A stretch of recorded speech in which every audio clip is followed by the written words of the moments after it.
and McCann.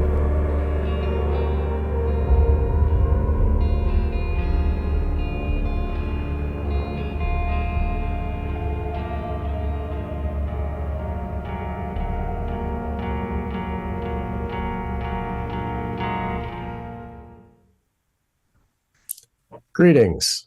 Welcome to Wake the Dead.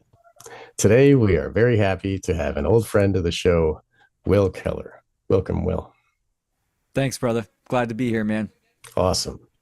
You were here in the very beginning of the Wake the Dead years, and it was great to have you. We did our topic was Black Pill. We were looking deep into the darkness, and discussing how important it is to see everything. You can't just hang out in the light all day and then just assume the dark isn't there.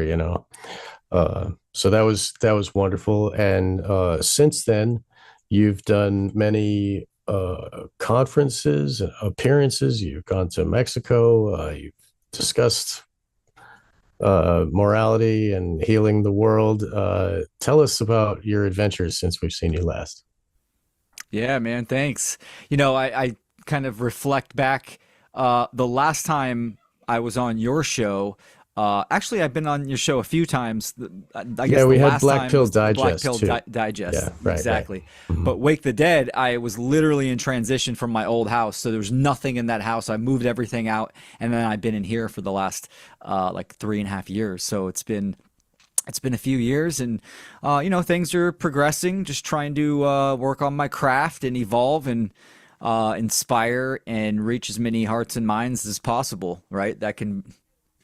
Those have the good days and the frustrating days. The latter is more common. But yeah, I mean, just recently, 2026, went to Mexico, got invited from Derek Bros to present on stage at the People's Reset, delivered a presentation on the blueprint to a free society, which obviously was natural law. It had an incredible response, actually.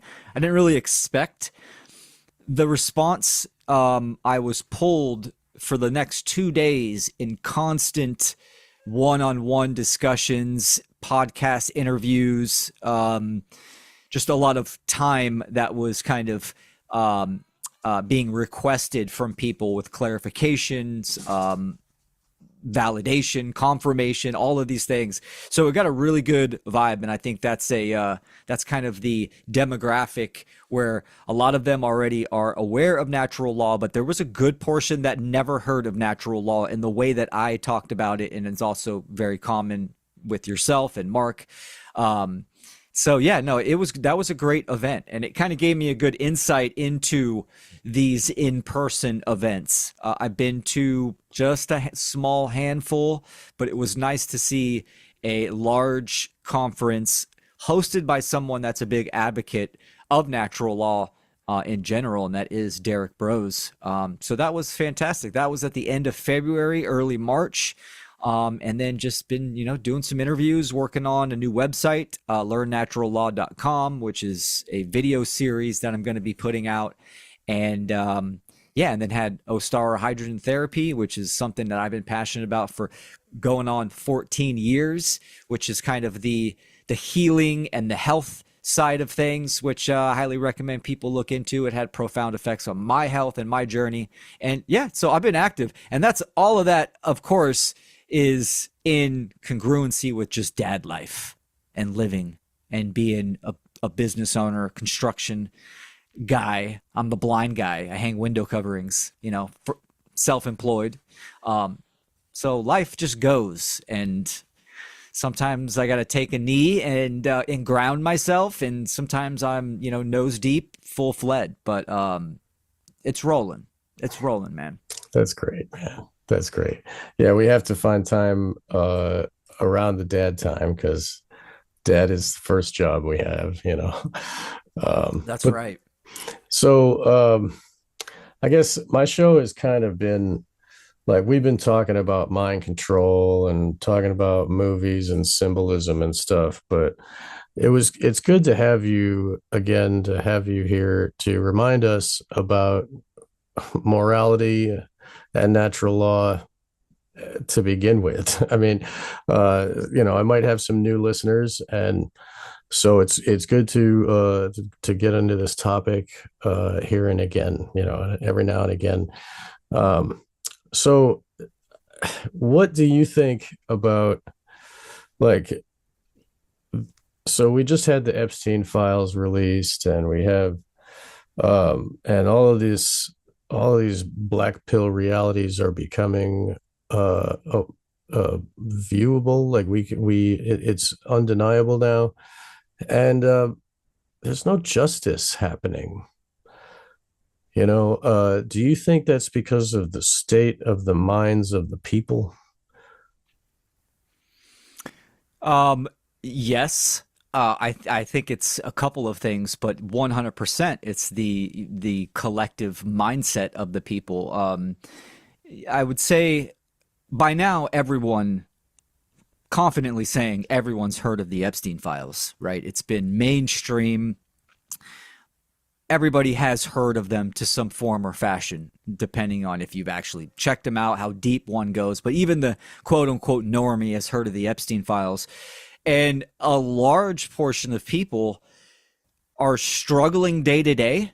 They just don't care. So apathy is at the forefront, right? It's kind of just like, yeah, whatever. I'm still gonna, I need to pay my bills, go to work, pay taxes, all this kind of stuff. That's like the bottom of the barrel. Those are the people that are in that survival reptilian state of mind where they're just literally focusing on their next meal, their next paycheck, tomorrow, etc. Which ultimately, my work, our work, right, is to inspire everyone, including them, to get out of that mental trap. And that's where a lot of the internal work goes to become that magician within our own life as well, right? Better ourselves, better our situations. And then, of course, there are the people that have dove into the Epstein files and read it and, hard black pilled, which I think is important. The black pill is extremely critical, that stage. And to give people a dose of like, look, it's real, right? What we've really got is confirmation and validation 100%. You can't deny it now that there's pedophiles and cannibals and Satanists amongst us and rule the world.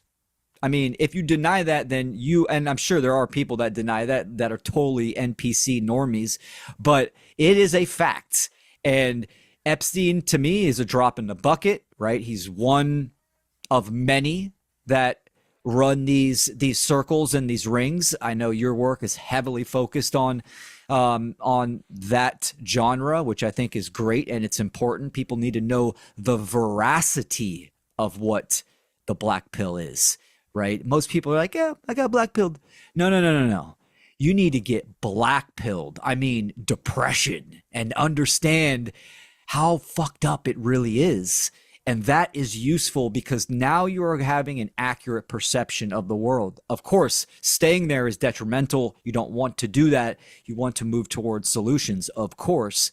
But part of that process is understanding that there's no justice. These people aren't going to be arrested. They're not going to be brought in and tried. I mean, you wouldn't have a trial for these people. It would be guillotines, public executions. That would be satisfying, Right. and dude, for sure, to the public. But of course, the state of mind prevents any kind of justice because the lack of awareness of what true justice is. Statism, true freedom, morality, all of these key points that we both talk about in our work. And I really like how you said it's good to have kind of a moral refresher. And that's a really good way to look at it because I've only had a couple people mention that. There's shows that I go on every, periodically where they mainly talk about current events or it's ancient history. And then they bring me on every once in a while to bring it back to morality, this causal factor, which I think is important. We need the whole gambit of activation and activism but yet still keeping that forefront of what are the dynamics of change, right? That it's based in morality and right action, or immorality and non-action, and therefore, regardless, there's consequence, there's an effect, and there's a condition that becomes the result. Uh, So the lack of justice from the Epstein files and all the other genocide and atrocities that government and order followers are committing actively right now and have and will continue to commit. And that's because they can do whatever they want. At this point, I'm being completely honest, who's going to stop them? right. Right? Even the justice system, right? In the court proceedings, the court systems, the order followers, the police. This is why things like common law and all of these procedures, and when you go into court, say these things, they really, sure, they can work for a few people, but ultimately the system is moral relativism. So they're like, we don't care. Oh, you're a free sovereign being? Yeah, whatever. Lock them up. Like, they have that monopoly on violence, and that they just do whatever they want whenever they want. And that's because there is no pushback whatsoever. Yeah, when we don't push back against Gaza, the destruction of children, then we all become the children who are being burned alive. Really, like we're all Gaza now. And so, so okay, the the idea of the basically when we don't have the care, then we're not going to do the action. And it seems as though the way that they give us the information and the way that, the farcical comedy that is politics, it makes it so that we don't care on purpose. Like it seems like it's engineered so that we don't care.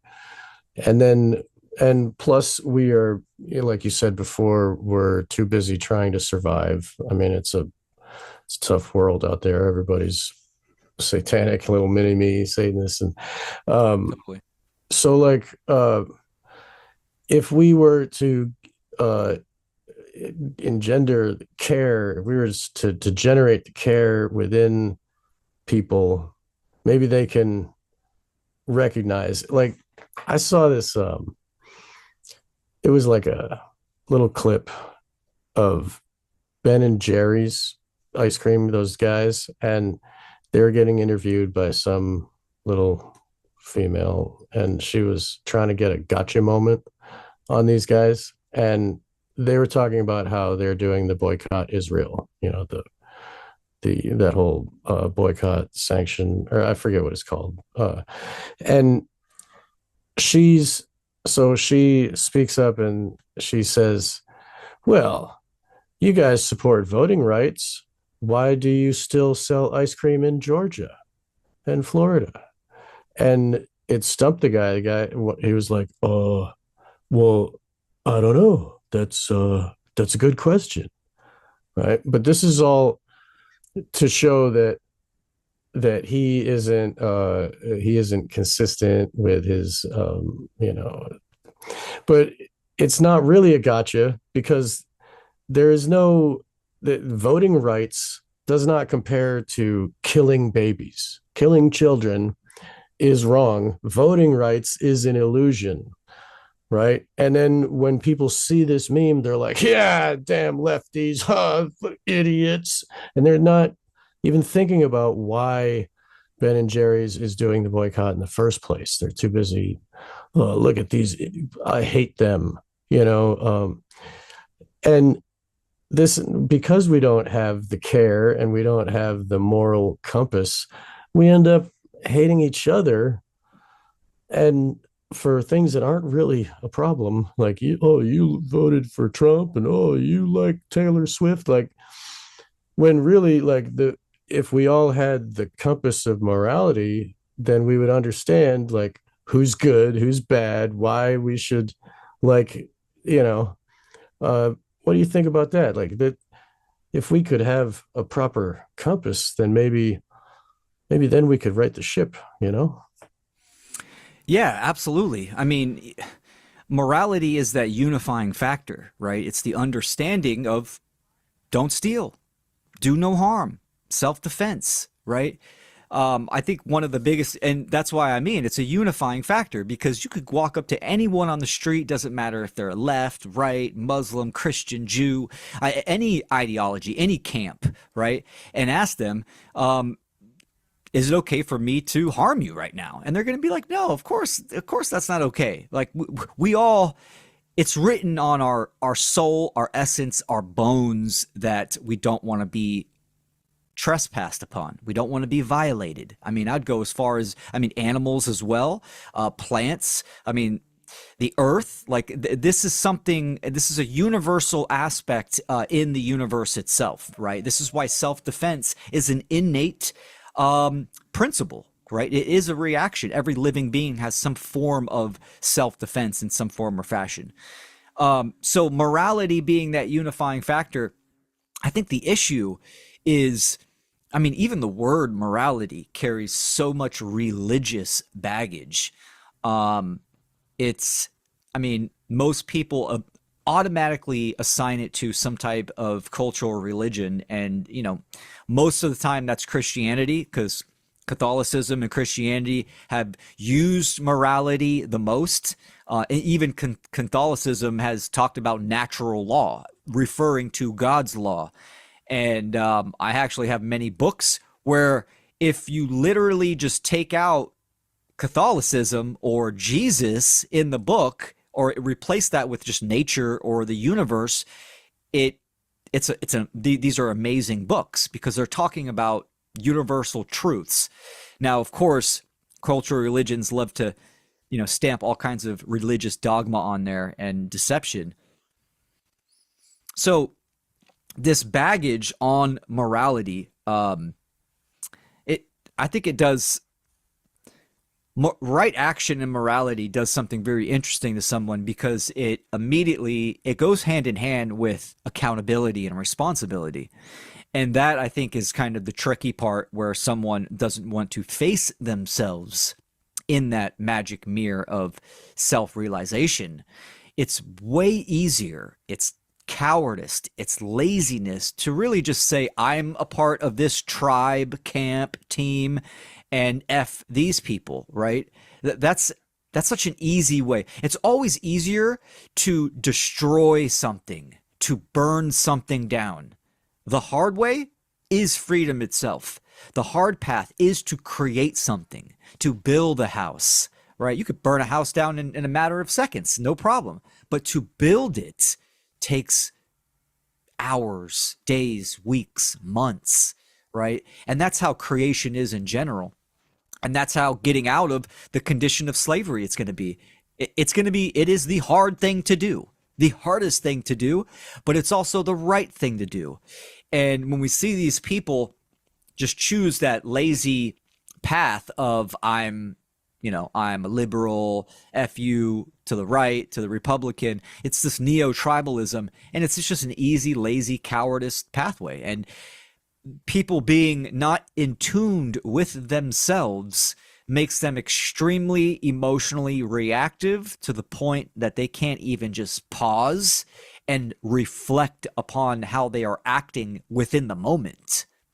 And that gets to be a dangerous situation because now you have unconscious people. Yeah, that's kind of everybody, mostly. Yeah. Um, Yes. the Freemasons call them the unbegun or whatever, the dead, Um, but really, I mean, those are the people that Jesus was trying to help. I mean, part of the morality is to care for the other one, not just to understand that I am free, it's to care for the others that aren't free. And so it's hard for us who understand, like, stop doing it. If like you go to the doctor, it hurts when I do that. Well, stop doing that. Like we keep hurting ourselves as a society. Um, and we do get frustrated, but we have to have compassion for, that's what they focused on with Jesus is look at his compassion. Wow. Like he hangs out with lepers. Woo, and so we got to kind of cultivate that in ourselves. I think maybe we can, Oh, because 100%, dude. Yeah, I agree with you. It's like the order of operations, right? Everything it starts internally. So it's like cultivating that generating principle of care starts within oneself. right. And, there's like Jordan Peterson has that famous quote, right? I think it's Jordan Peterson where he's like, just start by making your bed every morning. Right. Start by cleaning your room. Yeah. Honestly, that's pure truth right there, right? Yeah. If you want to better yourself, you have to start at the 0 point, which is obviously the mind and the heart. So you start by making your bed every morning, start by cleaning your room, cleaning your house. It Right. reverberates from the inside out, internal to the external. And like I was saying, the people that have the most apathy on something like the Epstein files are the people that are living paycheck to paycheck, day to day, in that survival mode, right? And to get out of that state obviously comes with the care, right? The Yeah. care on changing my situation, getting more financial freedom so I can eat better, I can get to a different location, I can buy technological equipment to activate and morally educate the public, right? So there's an order of operations, and I totally agree with you. I mean, the world is really messed up, but when somebody says that, and this is something that I've seen in like the truther community, when someone's trying to black pill other people to tell them how legitly effed up the world is and this is why, they kind of automatically assume that the messenger is in a dark place within their own life, right? And that's not really the case, right? That doesn't equate, oh, because I'm saying something hard to hear, my internal life is all messed up. It's dark and jacked up. So yeah, that care, that generating activation, that generating principle, um, and and yeah, I mean that's the law of manifestation, which is really an extension of mentalism, right? What you truly care about is where your attention goes, where your action goes, your energy, and that is what gets influenced in the material world. So it's like you want to be in a better state of health, start with the 0 point. Be conscious of what you are buying at the grocery store, cooking, putting into your body on a day to day basis. And by doing that, you are caring about what you are putting in your body. You're caring about your health. And that's just an example of just the freedom movement in general. That's where we need to go. But Right. it's just fracturized and compartmentalized like the Yeah. freedom community, right? Everyone's got these little niches of what they really care about, and there's a sacrifice for the basic conversation, the philosophical conversation of morality. Right. It's a trip. Yeah, it sucks when people get divided like that and into their own little camps. That's why I think it's good to talk about morality every now and again, because that is the universal. Um, and so let's see. Yeah, the you were saying earlier about clean your room and that, take care, but that you have to care for yourself. And I think that a lot of our world makes us hate ourselves. They give us guilt and shame, and they they make it easy to sin, and then they make it like then they ride on your guilt and shame, and like, oh, and then that's the manipulation. And so for people to care about others, they have to care about themselves first. Like, and the cleaning of your room is like the expression of that care. Like, I love myself enough to not have trash and filth all around me. You know what I mean? So Yeah. Do you think that people are like this because of self-loathing? Yeah, for sure. And I think, I mean, self-loathing. It's interesting. I think the part of, um, I do make the distinction of self-loathing and then just someone that needs to work on something, right? Self-loathing is like a fester Yeah. of just resentment and ignorance, Mm. ignorance, and you do that. You're not looking at what needs to be dealt with and what needs to be looked at, where that attention needs to go, and by doing that, that festers in the subconscious and the unconscious, and then that comes out in kind of negative behavior or manifests in other issues. There is no perfection in this reality. So, especially in a state of slavery, I mean, it's everyone's going to have issues in some form or fashion on the the gradient scale, whether that be financial, health wise, whatever it may be, or even trying to understand technology. Like we're gonna have our blind spots. That's not the point. The point is admitting to yourself, this is my blind spot. This is what I lack in, right? I Yeah. mean, sure, I know how to hang window coverings, but I don't know how to fucking make a roof, right? So Yeah. the homies that call me like, "Hey, I'm laying new flooring. Come help me. I know you're good at it." I'm like, I hang window coverings. I have a blind spot in roofing, in flooring, Right. but um, That can be fixed. It's all right. yeah, Yeah, right. exactly. Yeah. So the admitting that and knowing our blind spots, I think, is really important, and that really is the first step. Yeah. 100%. Yeah. I actually saw a clip that I thought was interesting. I saw it today, from a recent event that people were coming home from, and this guy, he said some really good stuff. I'm not going to say his name or anything, but he said the answer was the real rebellion is to party, to get together and to party. Kind of somewhat love and light. If we just get Yeah. together and we party and we have a great time at an event, that is the real rebellion. And I'm just Right. like, oh man, okay, I get the vibe you're talking, bro. It's awesome when you get like-minded individuals together and that energy that can kind of compound and reverberate, and that's great, and that should be transmuted and used as fuel to motivate you. But that's not the rebellion. That's not the Right. solution to slavery. That's not going to get. It's not going to save children or deflect bombs. Like Right. there's a level of realism that we really need to kind of face, and that's within our own individual lives and just the general discussion as truth speakers and truth seekers. So yeah, so it Yeah. was a trip to kind of That's see that video. that's pretty funny. It's like the South Park episode from a long time ago when Fish came to town and they just had this like forever Fish concert and they're just like, we're changing the world. And then they strum their guitars and all just kind of wiggle around, you know. And Cartman Dude. is just but really it is just as silly. I mean, it's just about as dumb as going into the streets and yelling, oh, let's have some change. Yeah.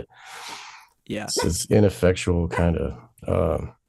So tell us about you told us about this Ostara, this company that you have, and is it Brown's gas, right? It's hydrogen therapy. Tell us about this and Cool. where you started, like to think about like what made you want us to get into that, and now you like it so much you've started your own business here. Tell us about this.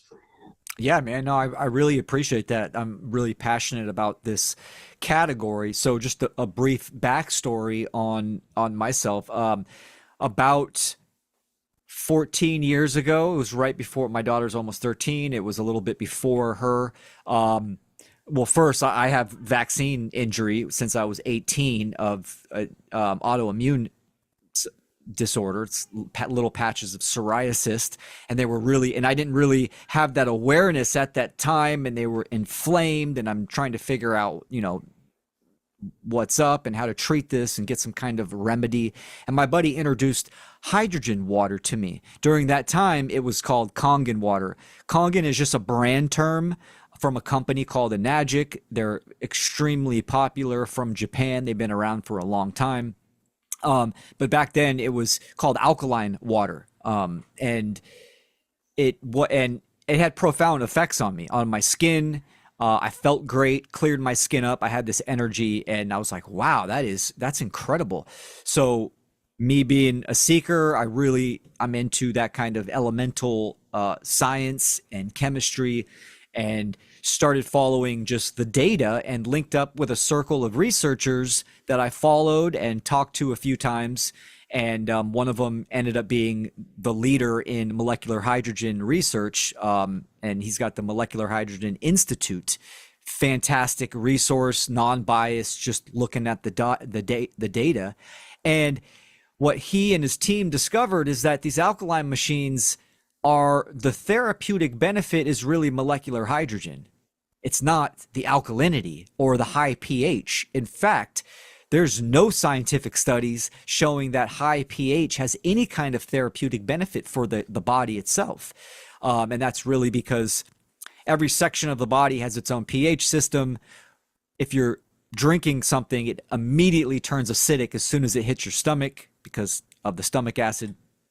So that was kind of my journey into discovering a layer of truth in this health space. And there was a mass exodus from some of these companies because they would refuse to acknowledge the molecular hydrogen. And yeah, so, fast forward 12, 13 years till today, within that space, I used molecular hydrogen in different forms and fashions. Drinking it, you can also breathe it as a gas, which is its primary form, because hydrogen is a gas itself, and then helped a lot of people just by sharing it. Battle all kinds of chemo. People on chemo, it was relieving some of that sickness. All kinds of different disorders. And it turns out the science behind that is because molecular hydrogen, first, hydrogen is the most abundant and smallest element in the universe. It really is the foundational building block that's in all of the material world, including light itself. Sun is hydrogen. That's why you use a hydrogen telescope if you want to see detailed. But molecular hydrogen is a stable molecule, non-toxic, totally safe. And that is two hydrogen atoms bonded together, stable bond, neutral charge. And that is what has the therapeutic benefits. And essentially, to give you the short version, it goes into the body and it finds the most harmful reactive oxygen species, like the hydroxyl radical, and it neutralizes them by taking that O. So you're putting in the H2 and it's looking for the O itself, which is really the source of oxidative stress and inflammation, and it automatically binds to it, creating H2O. So the byproduct is water, and it's why it's really popular for, superior hydration, of course, and amongst other things. So, following that research, sharing it to people, meeting my partner, Logan Hart, he kind of had a similar background from just a few years ago. And we were both really into hydrogen therapy. And the awareness in the West is still relatively low. In the East part of the world, hydrogen water is very well known, even inhalation gas. So there's kind of that lag in the West. One thing that hydrogen therapy does is that it's really effective with EMF radiation, brain fog,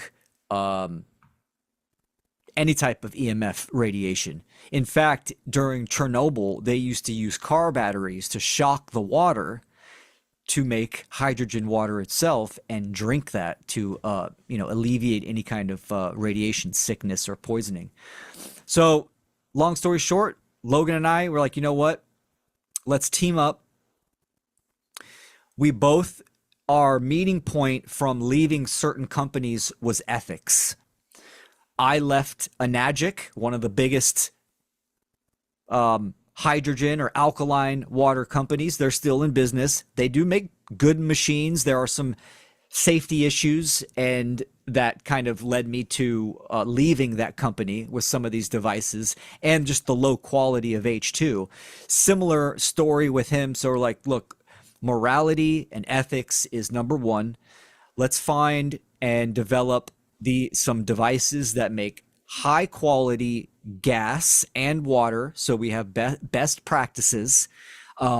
And we want durability and cost point, because a lot of these machines can get very expensive with the platinum plates, with the anodes and the cathodes. So we kind of wanted those three factors. Took us a year, really kind of talking with some of these manufacturers until we found a couple, one located in Taiwan, the other located in Japan. Fantastic companies, make everything's third party tested, incredible just devices, ease of use. You can see them in the back.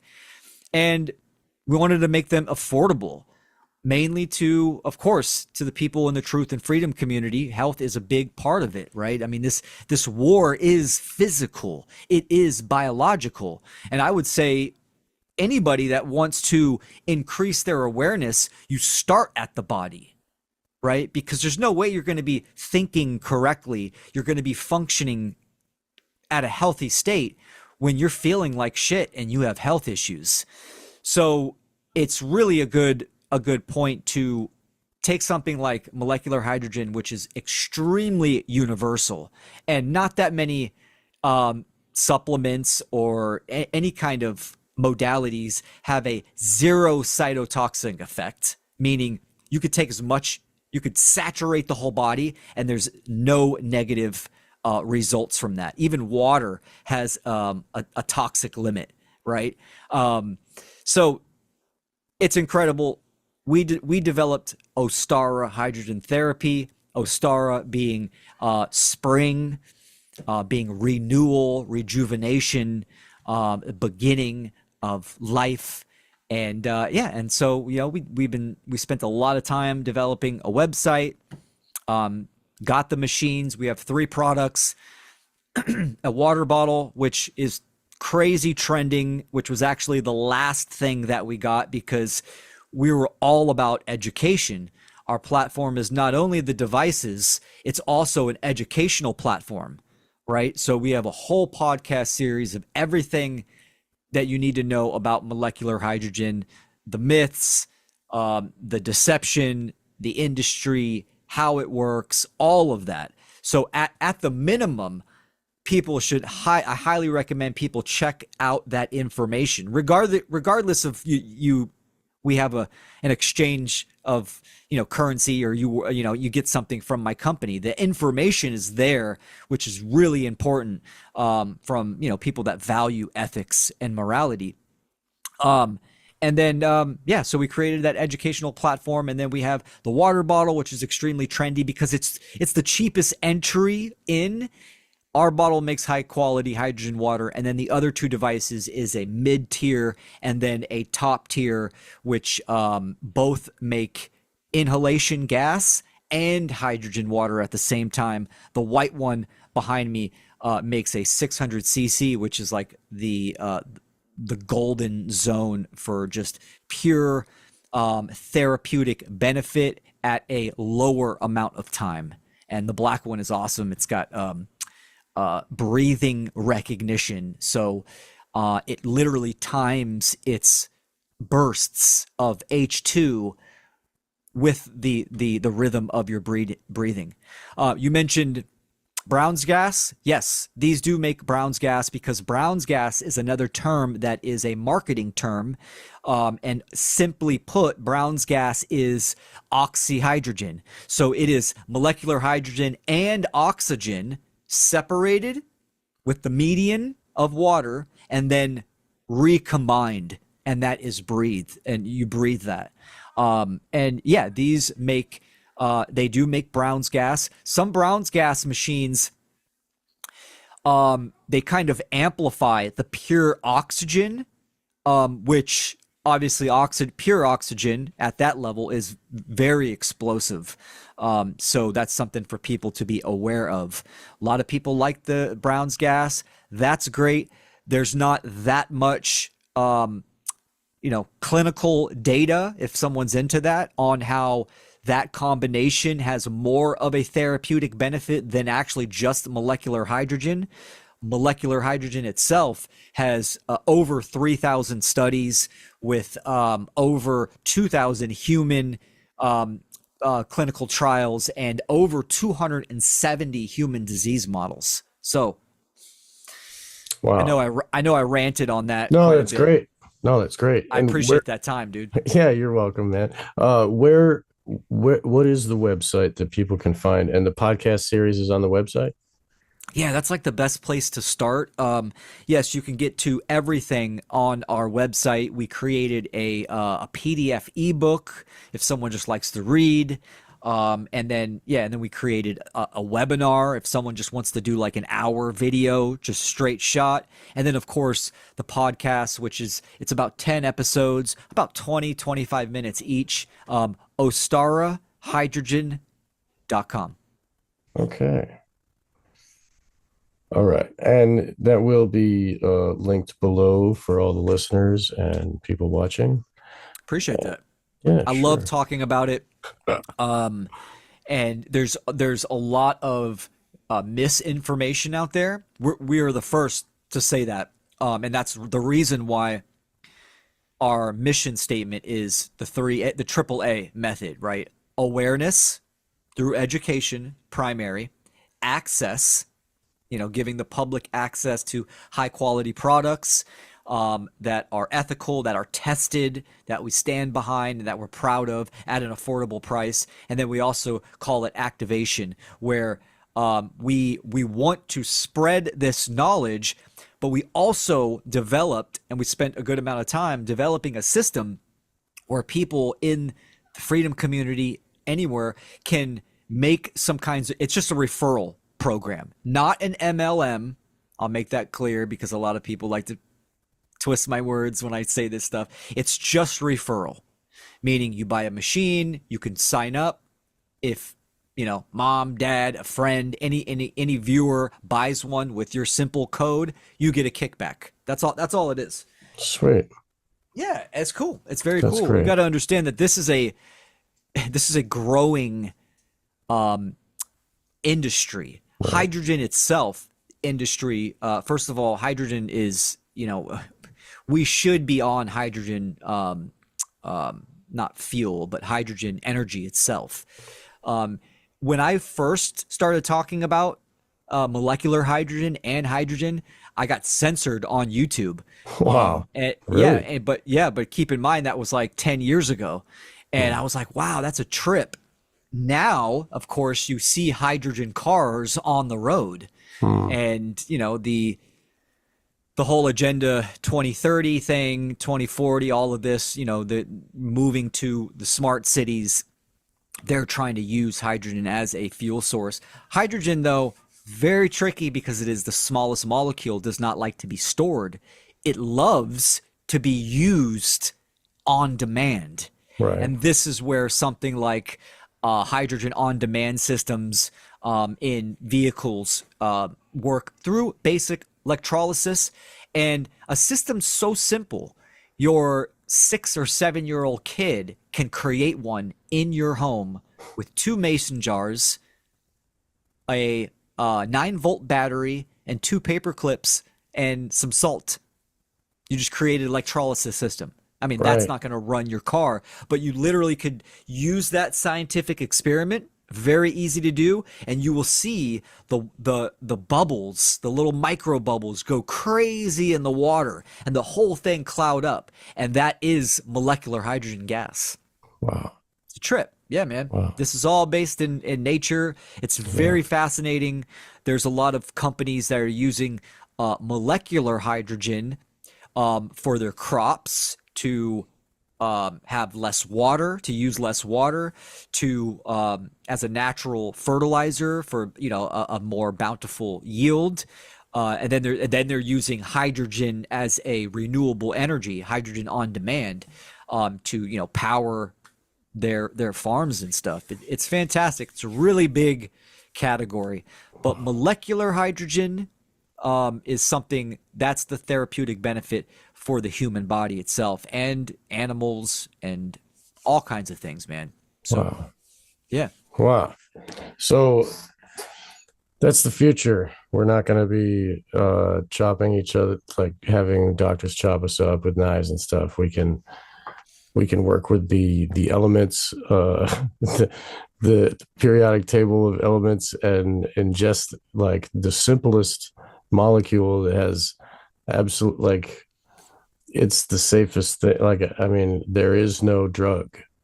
It's Correct. the not drug, and all the rest of all, like every other medicine is all just knives or drugs. And so it's great that this system is becoming more aware and like into the public.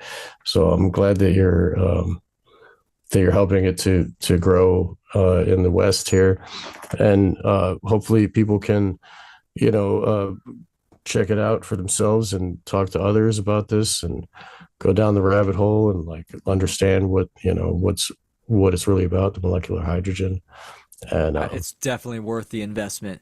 H2 therapy was really the first category of information. I mean, out first, of course, my first love was music because I was in the music industry for a good amount of time. I was really passionate about that and still love music. But when I came across H2, it was that thing where I could see results not only within my own life, but other people. And it was so mind blowing. It was very inspiring. yeah, And I was a huge advocate for that. But also educating myself as well. Right. So, right. yeah, it's totally worth the investment to number one, what is it? How does it work? What's the misconceptions? So that's why we created that podcast. Fantastic place to start. That's great.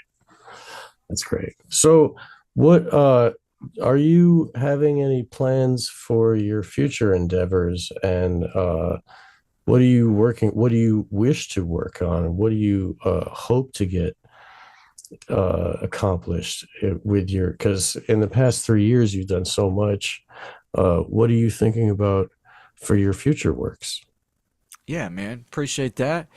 Um, you could probably relate, right? It's like even though like you've been consistently doing a dope ass podcast, and Thanks, that's man. fantastic. It's Thank like you. I've been doing live shows and interviews and these live presentations, but that feeling of like, oh, I want to do more.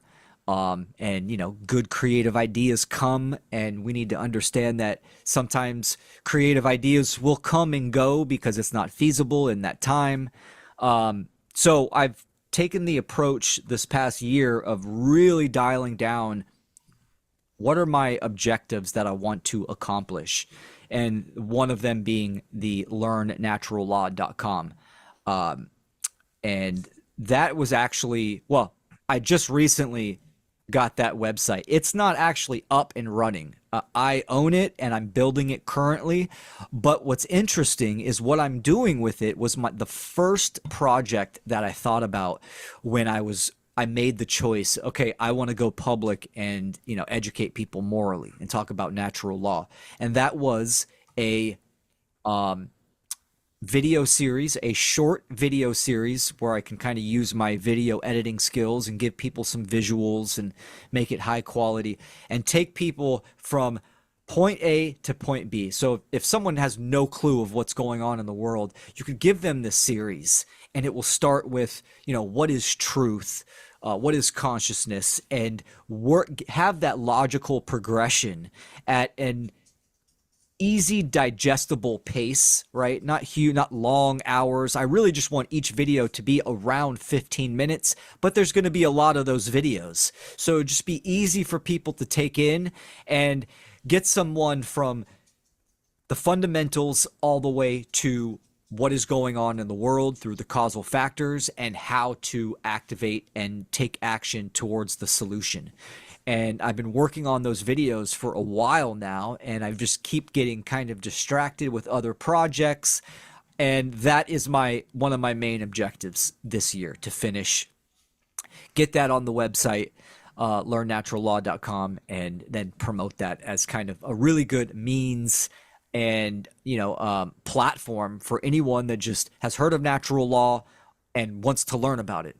I was kind of lucky that I'm thinking of URLs and domain names, and I want something simple and short. And I said, well, naturalllaw.com was taken. What about just learnnaturalllaw.com? And it was available. I scooped it up, and I've been working on it. So Fantastic. yeah, dude, I think it's going to be great. It's going to be something you could give a young person as well, right? I mean, that's huge. That's a huge attribute that I keep in mind when I'm making these videos, because I think that's important. These the preteens and the teenagers, they're at a different level because they've been fully engulfed in the technology and the social media. Some of them are very much aware of what is going on in the world, and some of them are completely clueless. They got the whole gambit, but we need to take them into consideration because that absolutely is the future. Right. And there's always going to be more kids needing to learn that. It will, hopefully, as long as Bill Gates doesn't have his way. But I mean, Yeah.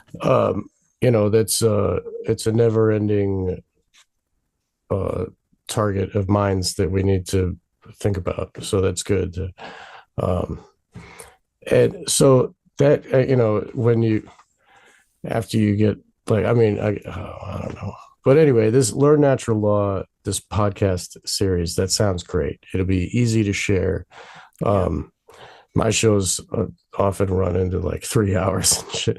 So I'm sure that people don't like share like these ones too much, but I would try to keep it at an hour and a half, but I don't know. Like, it always ends up at 3. Well, but no, maybe not tonight, but it's still like, but sure. I mean, long form is extremely popular nowadays. We've well, kind of I seen hope so.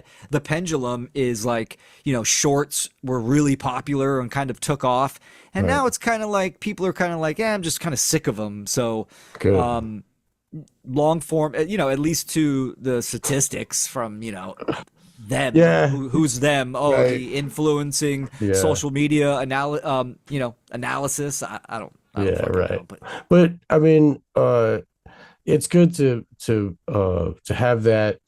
Once you get that avenue going, like, then once you start digging in at that, like, it allows you, when you have an open end and it's not like a finished product with a deadline, and you can just keep going, then you'll get new ideas, and oh, that's great, and oh, I want to add that and do this other thing.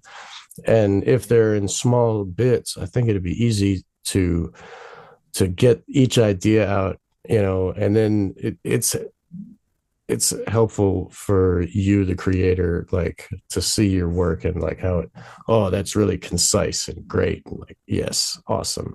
And yeah. that's great. I look forward to those. Yeah, And actually, in addition to when you kind of reminded me that it's more of, instead of it being like a podcast, it's more of like a mini docu series or yeah, just video series in general. So the idea was to create the logical progression. Originally, I had it in 2 sections. It was the Seeker series and then the Speaker series, like Truth Seeker, Truth Speaker. I don't think I'm going to be using those terms anymore. But essentially, again, this was my first project idea that I'm trying to, really follow through on. But the Seeker series was that magnum opus that hopefully is just up and will just be the totality of what I've come to understand, focused on morality, natural law, and what is going on in the world. Right? That's, the series doesn't claim, oh, this is the theory of everything video series. It's just what is going on in the world, and this is how you can get someone from point A to point Z. right. But the Speaker series was, and this was something that I kind of added on later. It is kind of like an ongoing series Sweet. where it's primarily focused on how to educate the public. So it's tech related. Right. And it'll be an ongoing series. I can bring someone on, bring on Sean McCann. He's, podcast extraordinaire, been doing it for a long time. What are some Right. pitfalls? And kind of create not really a community, but at least the audience are people that literally want to take action and just need that technological know-how. Cool. And so that will keep going. I'll bring people that maybe are experts in a content management system, or how to utilize AI ethically, and Sweet. it'll just kind of be an ongoing thing. Of course, the objective is to get people to actually leave those circles and start creating content. But I think it will be, because technology is always changing. That's why I didn't want it to be, Right. okay, the series is done now. It's there for people. Right. There's all kinds of tools that are coming out in this fast-paced technological era. Right. So yeah, I think that would be good. That's great. And you could also have people that are good at talking to others and like understand the psychology of the people that can't learn and won't learn, and like how do you talk them out of that and kind of thing. You should have Totally. Etienne on to talk to him about how to Oh talk to yeah, cops, like with the whole, like he did have the red line project, but now like he did that for a long time, and he knows how to talk to them. He knows what trigger words, like, so that'd be great, because that's another aspect of the teaching. And the computer thing, like that is very important too. Like Mark Passio says, that's like the new language of the future, and how nobody reads books anymore. I mean, well, hopefully they do, but yeah, they do, I guess. But I mean, people want to click on their computer and have it be on their big screen, and with the HD, and so that's good that you're doing that, and that's that's a great point fantastic. though. I've came across this too. It's like it's not, at least kind of what I'm directing it towards, it's not just the technology or even just how to use it. It's also the rhetoric through communication. So what you said, like bring Etienne on, which is his work is fantastic, right? He's so elegant, and so he's got the gift to gab with Right. truth in Yeah, that eloquent. Yeah, aspect. right. And I've seen that ever since 2019, when I went to Anarchadelphia, when Mark had the Teach Natural Law seminar, right? That was like the first one that he did. And almost everyone there thought the seminar was going to be mainly about what to say and how to communicate objective morality and natural law, and just the rhetoric. And Mark did a 180 and literally taught technology, and it was like, oh my gosh, and it blew a lot of people away. So I think there's that balance there, right? Like you said, bringing on Etienne. There's so many different angles and perspectives to talk about natural law and objective morality, rights, true freedom, Right. depending on the demographic. If you're a materialist, a religionist, solipsist, new age, like we need to kind of have a good variety on even those demographics, because how you are going to convey and Right. communicate the information is going to, the comprehension is going to be different in different Right. demographics. Right. And you said that there's a lot of natural law teachers out there, but they're not all up to snuff, right? I mean, how is it that we can discern between like we were talking about this in the class a couple weeks ago in the after chat, and there was some, like, we're not going to say their names or whatever, but some people were really ruffling feathers, and it seems like um maybe it's like a divide and conquer tactic, chaos magicians or whatever, but is there a lot of natural law teachers, and how do you recognize somebody that's speaking something real? Great question, man. I would say there's um as far as a lot of natural law teachers, there are some out there that probably even I would say our community are not aware of, and they are very well known in other regions of the world. Great. And but with them, communicating the term natural law itself, but yet their definition and their meaning of that is slightly different. Yes, and we were engaging in that conversation like that. If you don't have an accurate definition of what natural law is, are you doing more harm than good? And potentially, yes, absolutely. But also, I think it's good not to be so rigid in our. Well, I think judgment and discernment is very much needed. But like what I was saying in the after chat, right? It's like I will literally listen to anyone, and I could probably learn something from anyone. And that doesn't mean it's going to be completely useful. They could be, a total piece of shit and, Satanist, a dark occultist, but I'm still going to learn something, right?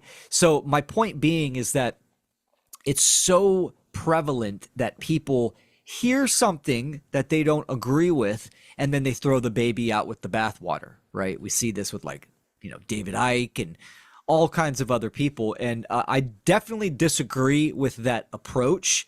Even though, some people are full blown controlled opposition. And yes, that is true. But the other people that, talk about natural law, they say, it's kind of sporadic. They say some things that I agree with and that are highly truthful and accurate and useful. And then they don't say some critical, vital pieces of information.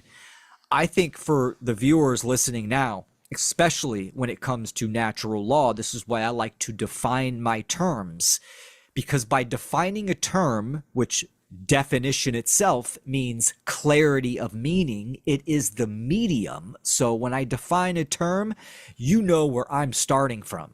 And when I define a term like natural law, natural from naturalis, right, creation, and then law, governing dynamic of an unchanging governing dynamic, creation's laws, the laws of nature, God's law, like that's what I am talking about, right? So there's no confusion there. And a lot of these other natural law teachers, they leave out that aspect of morality and the laws of nature and what that means to the actual condition of humanity. And some of the categories where I am judging and discerning on the veracity and the truthfulness of information, or even the usefulness, right? It's like who was it, Aristotle, or it might have been Plato, the three Steves. Is it true? Is it moral? Is it useful? Like that's the filtration system. If the information or knowledge isn't checking those off, then it's just fucking garbage. Like don't even listen to it, right? So if someone's not talking about in their overall representation of who they are and their solution, if that doesn't incorporate morality, objective morality, right action, doing the right thing, and why that is important in conjunction to natural law, meaning cause and effect, how we generate a result or a condition in society, you're totally missing the marker on what actually is going on in the world and why it is, how we got there, and why it is persisting. And then, of course, the solution itself. So those are kind of my categories where I do judge people on their information, right? Like I'll say it, like Alex Jones. He's had Mark on. He's talked about natural law several times, and it's just kind of like just another episode to him. I'm judging him on that. It's like, Right. so Yeah, because that is, but why that? he'll eat his Yeah, neighbors, Yeah, for right? That sure. whole comment, but still, like, but yeah, that you have a principled stance based on objective morality, and that differs from some who don't even believe. I mean, some people don't believe morality is objective, and that right there is the seed of the kernel of Satanism that grows and flowers, and um, Yep. so that really is helpful for the viewers that will be viewing Learn Natural Law. Uh, they will be able to see that every all your filter will be every time a consistent thing, and they'll be able to understand, okay, he's not going to say something crazy this week. He's going to, be stand firm in the reality of, the bedrock of moral objectivism. Like everything else can be subjective, whatever. Everybody has opinions and shit, but Totally. yeah, we know And by that, now yeah. that morality is objective, right? Go ahead. Yeah, no, dude, you're absolutely right. And it's like, I think it's why the moral conversation is so important, right? Because it's like we need to be able to explain why it is, why everything in this world is interconnected. Like, I exist and I'm going to interact with other people 100%. So what's the condition of that interaction? Am I harming them? Was it voluntary? So it's like it's so simple, yet it is the most overlooked category. And this is why it is completely foundational and also the starting point to understanding the world, society, life itself, right? It's like you can't, I mean, trying to create a community externally, right? Like, oh, I'm going to get like 200 people together and create a community. And everybody thinks morality is subjective or it's relative. I mean, as soon as you get into that mindset, like you said, right? It's that seed of real evil. That's because there is no truth with relativism. There's no deception, there's no lies, there's no right, there's no wrong. It's like you see where that goes, Right. where that plays out. Don't even need words at the end of it, like, oh, nothing matters. And they just Yeah, dude, like the guys exactly. in the Big Lebowski just by the pool. It would, oh, he's a nihilist. It's funny, like, okay. Yes.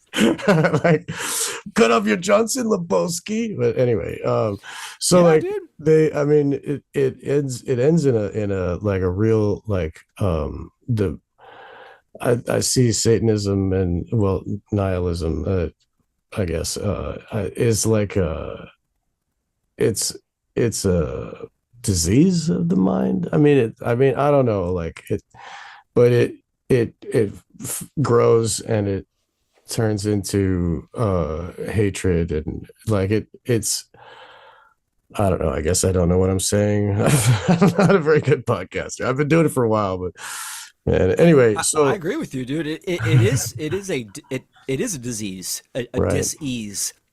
It is something that because we don't come into the world with that, right? I mean, of course, yeah, human nature is programmability, but our essence is consciousness, meaning right. that consciousness naturally wants to grow, expand, diversify, be more creative. So you could say, it we come into the world, slightly good, on a good I would, foot, yeah, I would say so. Yeah, just like the slightly. human Okay, body is just slightly alkaline, right? okay, It's 7.14. So it's not straight neutral. Neutral would be 7. It's right, slightly alkaline. I think we come into the world as human beings as all having that spark of divinity, which right. is good, right? It Yes, does want to expand and grow and learn and evolve. So that's kind of how I delineate right, human nature and then human essence, mm, right? And then obviously human condition would right. be the result of whatever programming has been instilled. And that baby naturally feels bad when it causes harm. It naturally like has that it's already inside. Like the morale, like you said, it's natural law, like it's part of us. And Yes, yeah, we just have to absolutely, man. recognize it, you know. Newborn baby scream their heart out, right? Getting stuck with a needle, right at birth, right? It's like that's why they Oh my take them into God. the other room, man. I know. Same It's with the dick chopping and all the, the dude, vaccines we've had many conversations on circumcision, and we're both kind of advocates for that and educating people on kind for of the the religious. intact. And then we're advocates for Yeah, being intact. Right, right, right. Yeah. 100%. Right, Yes, right. absolutely. Yeah. And man, this was a couple weeks ago. It was I was at a birthday party for one of my daughter's friends, and Hmm. one of the parents just they had a newborn. They're like, yeah, everyone's like, oh, congratulations on your new son and stuff. And he was like, oh, thank you. And they were asking him about the birth, and he was like, yeah. And then yeah, we got him circumcised, and man, that was really hard to watch. Ah, I didn't know it was like that. And the dad. yeah, the dad, He the was dad. probably, it happened to him too, probably, and he didn't know. Like, right, yeah. Hmm. Absolutely, man. Absolutely. But what was interesting, the hospital that he was at, they actually let him watch in a That's separate room yeah. through a window. Was the And mom allowed? Just the um dad. good question. I don't Yeah. think she was in the room. She's not allowed. Yeah, She would for say sure. no. That's Yes. why. She Yeah. would, yes, I agree with you, man. I mean, Yeah. almost just instinctively Right. say no. Right. And that's because most people don't even understand the process, where it's derived from, the reason behind it, Right. and the trauma that it Right. creates. But the Right. look on his face, and I didn't really engage conversation. I was playing with the kids and we were getting It's ready to not go, but really I was polite listening to conversation. him. Yeah. It could be difficult, right, Yeah. for a lot of people, but I was observing him, and I was interested because of the look on his face. He was actually horrified, and I could see guilt and shame in his Right. eyes and on his face. Like, oh my gosh, if I would have known it was that bad. And you could obviously see your son, I mean, in excruciating pain, screaming, um, for mom Separated and by the dad. glass. Yeah. Exactly. Can't It go was, save him. Right. yeah, he's probably gonna have a little journey of awareness if he keeps thinking about that, which he should. Right. Yeah, that the you know, with myself, I guess, because I'm the only one that experiences my brain's the only one I experience in my heart. But the things that I did wrong that I feel bad about are the things that last. They're the ones that are stuck in my brain and like I can't forget. Like before my dog died, I was being mean to him when overnight he would like just make these noises. He had a tumor and he would like oh oh and it was just loud all night. Nobody was getting any sleep and I would yell at him and I regret that so much. Like he's not here now and it's like that's what stuck, and now like and that's gonna teach me to I'll never do that again. Like I mean, I how could I be like that to what I love, Yeah, So it's changing me I because I care, so if we don't have a moral compass, then we don't know it's wrong to be mean to the dog. Like the dog has a soul. You know what I mean? He feels and like he doesn't want to be yelled at by the guy that he loves. And um, so yeah, like that, we that's most important, I think, is uh, and that's another reason why you want to do good.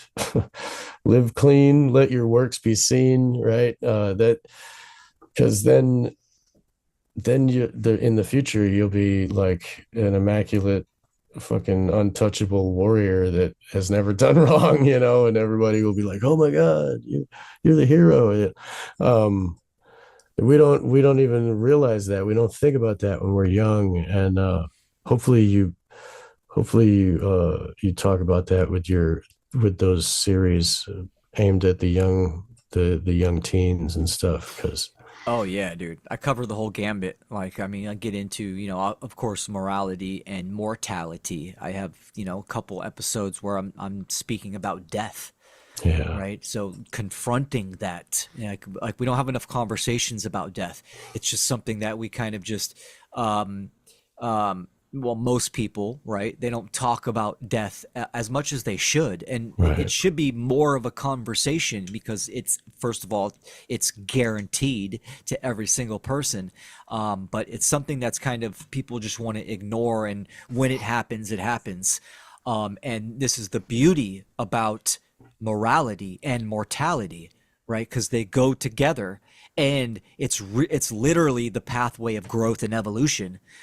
When we do something wrong, when we have harmed either someone, an animal or something, that's an opportunity for us to observe that and learn from that and become better, right? And it's not just the act of violence or harming something, right? The ethics is involved as well, right? Like, oh, I'm eating shitty food too much. Like, that doesn't feel good for a reason. Like, we have that capability to recognize that and transmute that information and experience so we can become better. And I think that's another reason why people are just terrified of just their own mortality and death, right? Just because they know, first, it's the unknown, but they are really scared that they're going to have to face something that they have maybe done in the past, or the accumulation of choices. Yeah, like everybody's worried it's going to be God judging us, but I think it's going to be ourselves, and Dude. we're gonna, you know, Oh yeah. like and everybody's like the I don't know, the Satanists, they want to live forever in a mechanical body and to avoid that. But um Yeah. yeah, like it really is this place is for growth and change, and to recognize that there is an end to it, and we're rapidly on our way every day. Like we only have so many breaths. It's crazy. But yeah, before, in the old days, the people used to have a memento mori, Oh where yeah. they would remind Beautiful death. themselves. Yeah, like they would remind themselves of this is what's going to happen, and I have to do things right and good, and do my job while I'm here, and I have this time, because time is running out, and like maybe our ancestors are in our soul group, watching us as we are living day to day, and maybe we want to show them that we're not hanging around in sweatpants eating Doritos and watching TV. Like maybe we want to make them proud and make ourselves proud. And when we're at that judgment day, you know, if you will, uh, we'll be proud of all the days that we spent.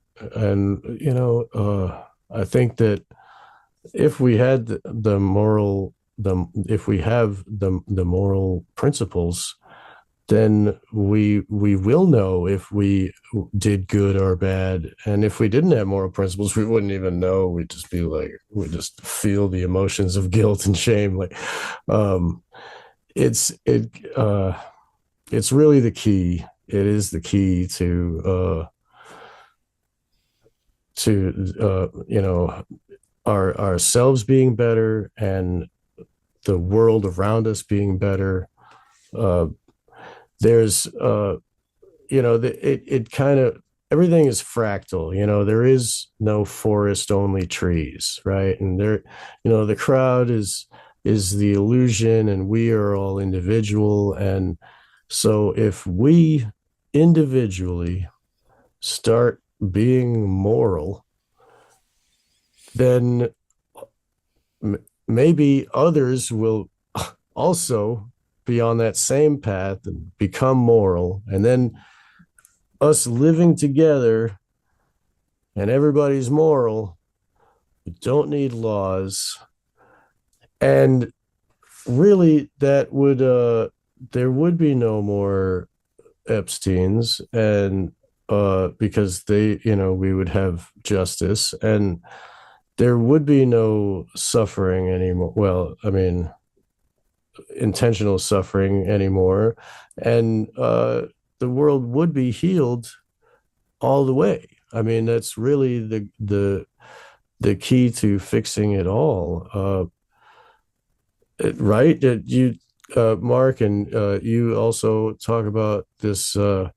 It's like a law, like it's just the way it is. Like if more people become moral, then there then more freedom is happening because this trust level comes up. Like if you can trust your neighbors, then you don't need to lock your door, and then if you don't need to lock your door, then you don't need a cop to come and arrest people. And like everything, kind of all the problems kind of get cleaned away, right?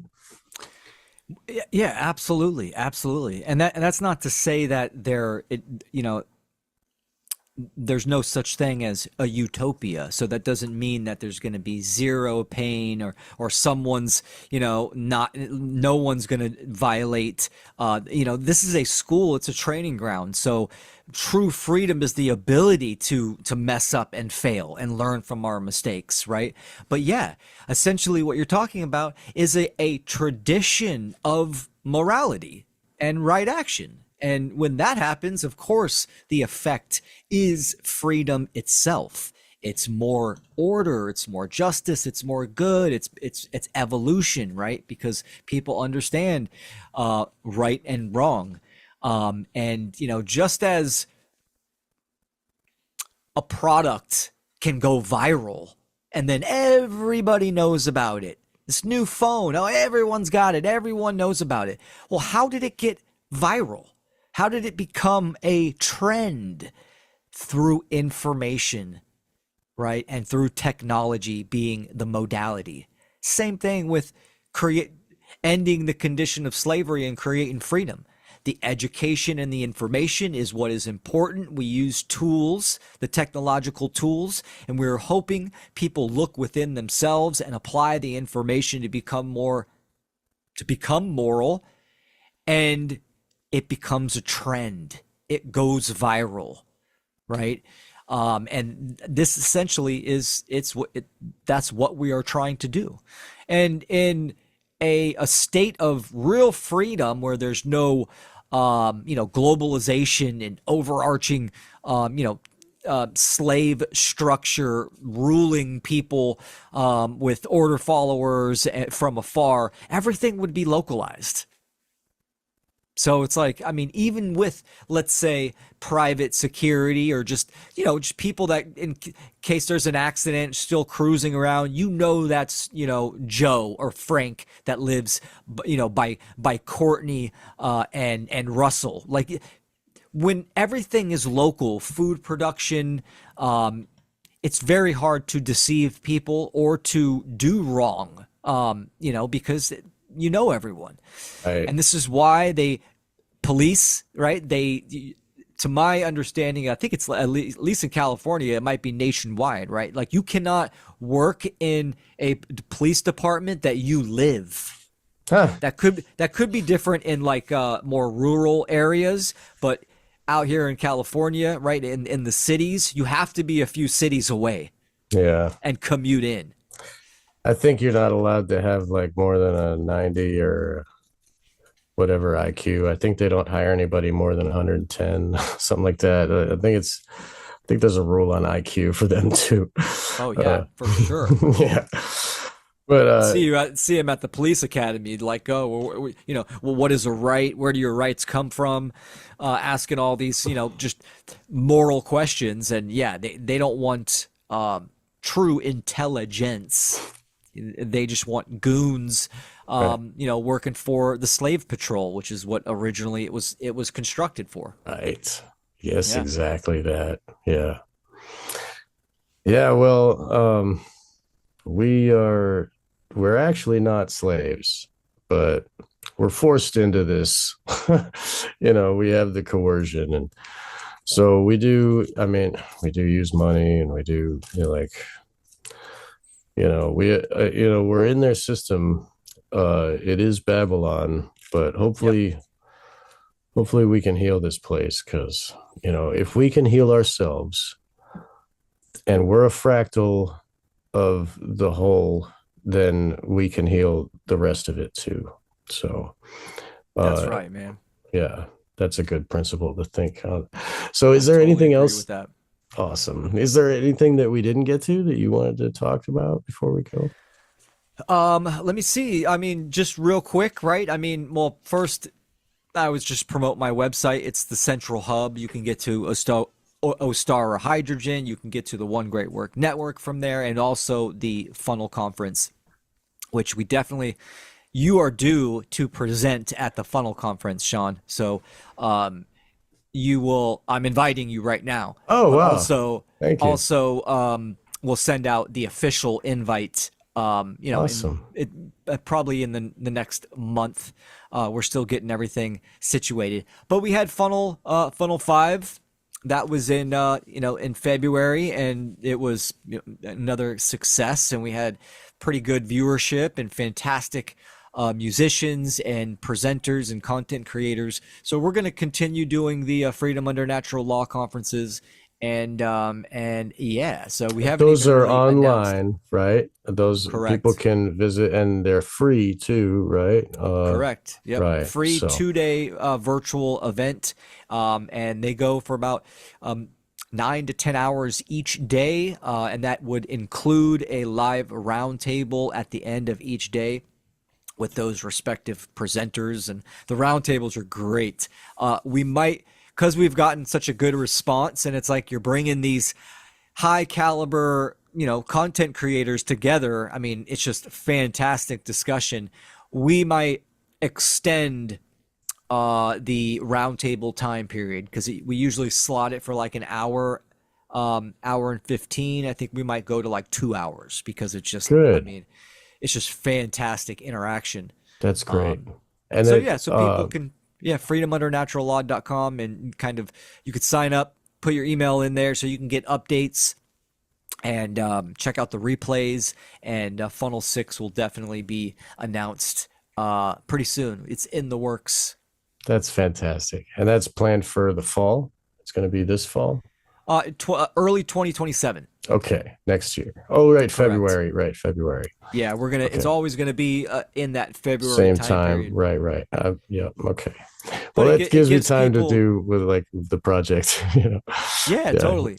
time Absolutely. to think about and record. That's great. That's great. And I'll try to think of something that's not Stanley Kubrick, maybe. Yeah. Oh man, but man, the work that you've done on that, it was Uh, fantastic. Thank That you. Yeah, that's what you did at the Seed conference, right? right. Yeah, That's where initially I kind of, met you virtually through right. that conference, which that Yeah. presentation you gave was fantastic. Awesome. Well, yeah, it still holds up. Like it doesn't, but anyway, maybe we'll talk off air, and we'll decide whether it's because I never know if people are sick of me talking about it or not. But I've always got something new like to add. But anyway, it's been really great having you here, and you're a good friend, and we love to have these talks with you, because it helps to helps us remind us to why we're doing this whole thing, and what really matters. And instead of getting lost in like, oh, what did Epstein do this time, or what did blah, blah, it really helps to be grounded in the something real. So thank you. Yeah. Thanks, brother. I appreciate Awesome. you. You are extremely inspiring to me. Thank you for all the work that you have done, man. You're super consistent and just pumping out the Wake the Dead podcast episodes, which you're definitely up. I don't know what number you're at now, but Oh, um, over 200, two something, like, yeah. But then but then I was on other people's shows for like another yeah, 200, like, so it's probably like, but anyway, yeah, we, absolutely, man. uh, I've probably like two a week for a while now. It's been and this is like I recorded Sunday and then tonight, and so this is two this week, and I wasn't even like it just happens. And so I don't mean to be consistent, but I love Well, that you, I am. You know, like you found anyway, your groove, right? It's yes, like kind of yeah, knowing your attributes, the kind of timing and where to invest the that energy, and then once you hit that workflow, woo, yeah, yeah. I'm keep on it the going, keep that yeah, momentum going. So, but yeah. you inspire me. I appreciate you, and thanks for having me on, Sean. And yeah, man, much love, brother. Oh, awesome. Likewise. Thank you so much. And thank you, listeners, for joining us. We will see you next time on Wake the Dead.